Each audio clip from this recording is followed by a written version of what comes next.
All right, well, I think I'll start the ball rolling with there's a lot of stuff we as guitar players we have to work on, okay? And I think that we get overwhelmed with the amount of material that we have to do. And I think that we need to simplify things into bigger categories and focus on what's really important with our playing. You know, like you said, you've been playing for how long? 11 or 12. So you've been playing for a while. Yeah. Like when you pick up your instrument, like what's the first thing that you might do? Just strumming cue, like. And why? Because it sounds good. Yeah, because it's easy. Right, because it's easy. So in effect, by playing something easy when you first play, you're warming up. Yeah. Okay. So when I pick up the guitar, every day I do one thing. I play one note. And I put my finger somewhere in the middle, and I just try to make it feel good. You know, I try to play it as perfectly as possible. And I know it seems silly, like, oh, you've been playing for 28 years, you can't play one note well. Well, some days your hands just don't feel good, and you have to get warmed up. So you acclimate yourself to your instrument, and you're like, it feels pretty good. Do that thing that is easy, and do it the best way you possibly can. That way, when you're playing harder stuff, you're like, well, this was hard for me before, now it's not so hard.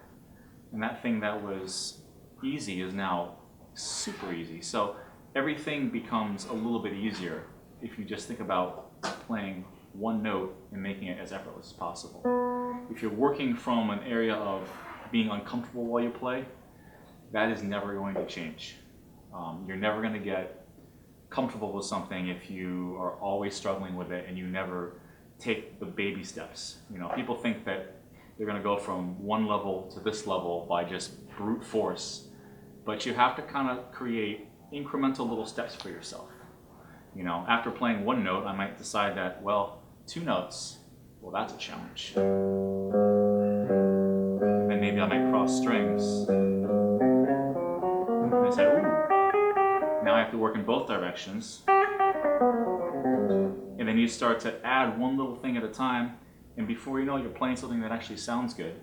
And you're building upon that easy foundation, the easy framework. Okay, so you play something after you do that and you're all warmed up. What's the next thing you might do? I don't play some scales or something. Okay, because your hands feel good at that point. Yeah. Okay, and when you're playing a scale, what's that first scale that you might play? Minor pentatonic. Minor pentatonic. Okay. Everybody here know the minor pentatonic? I know you know it. Probably not doing scales yet, right? Maybe no. Yeah. Good, good. Okay, so for everyone's benefit, the minor pentatonic is a 5-note scale. It sounds like this. It's the most common scale in rock and roll, and everybody should learn it because it sounds good, it's easy to play, easy to remember, and yeah, it's the basis for everything. So you practice your scale. So give me you want to come up? Sure. Yeah. So I want to make this kind of more of a. Did you plug in there? It's a nice guitar, by the way. Stuck on drill. Thank you.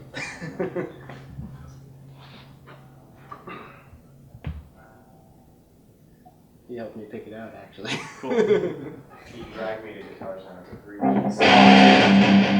So We'll do clean for right now. Okay, I'm in drum C right now, so. That's fine. I'm C sharp. Okay, so then we're totally different. That's all right. I can always transpose to you. Okay, so you'll play your minor pentatonic. Yeah, so. Okay, so do you practice it just playing straight up and down, or do you do I something? mean, I'll just kind of just mess with it, like. Nice.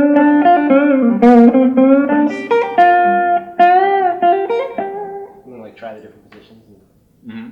I don't know, but when I'm drop tuned like this, actually, I usually just mess around with chords more than scales. Okay. Because the low E string throws me off. Cause Yeah. it's not really fitting with the scale. Yeah, it's not really meant to do that. So you mess around with your scales, then you do some cool. What kind of chords do you do? Just like.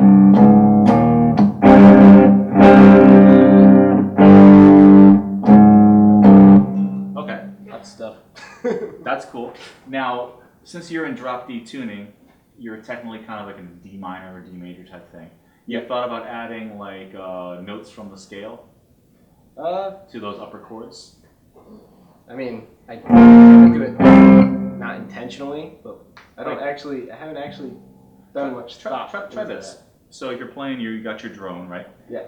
Play like your D sus2 shape. Now, D minor. Now at the pinky. Now we're gonna go kind of like a power chord. Back and front. Yeah. So put that together and add your low string.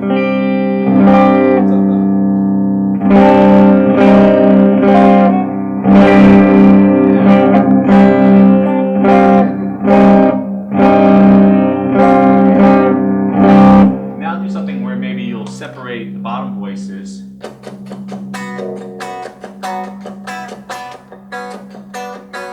So you have kind of like a heavy rhythm with, yeah.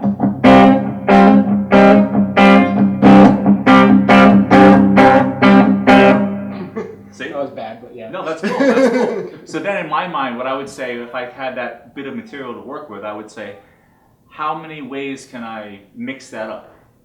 A lot of different ways. Well, a lot of different ways, right? I can go up. I can go down. I can go back and forth. And it gives me different sounds.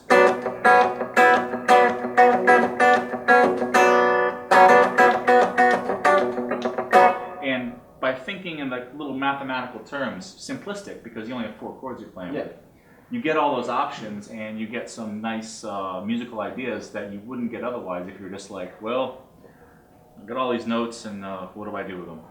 Yeah. You know? So I think maybe the first thing I want to talk about is the idea of limitation on the guitar. I think a lot of people who've been playing for a period of time, we think that we have to play at a certain level and we have to do everything we know all the time, you know, like all our tricks. And I think that the opposite is true. Like, I'll spend a lot of time on, like we're talking about here, I say I got these 4 chords. The common thread is I'm using this as a pedal and I'm using all based off this D minor shape. The only thing I'm allowed to do that's creative is add 1 note to the top. So if we continue in that vein, that brings us to the next shape. Yeah. Which is our little D triad. A different tuning than usual. That's okay. It might be that it will be applicable. So from here, now you know that your hand has a limitation of what it can reach, which is good. So add notes up top to make it sound good. Yeah. Right on. You already had that from before. Yeah. So you have 2 different grips that have capabilities of adding a series of melody notes. So now put that information together. So yeah, you just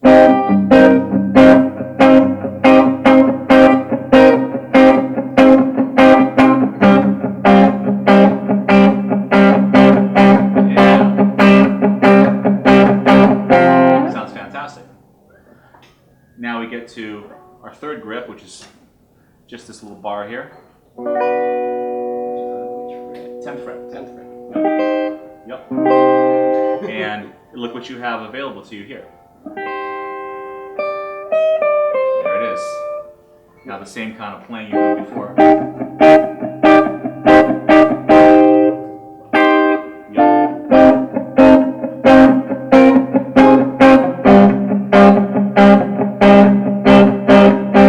There you go.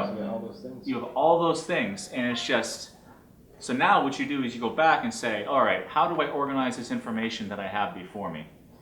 Well, I know that I am chunking off the bottom string. Obviously, I'm tuned differently. I know that I'm playing 3 chord shapes. And I know each time I'm altering the chords with a melody note, whatever is within my hand position. So if I say just these 3, and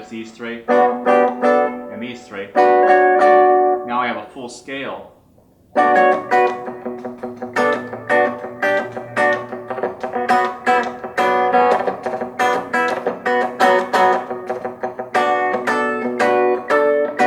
Now I can come up with riffs for days with this kind of stuff, with just a little bit of information. you don't need to know everything about the instrument to have fun with it and be creative with it. You know, these are just 3 chords and 1 scale. You can do this.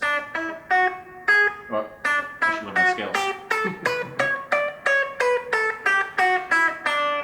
And then it's a matter of this hand getting creative. So now if you had your right hand happening, you've done the whole kind of chunking thing. What if you did like an arpeggio thing? Maybe something like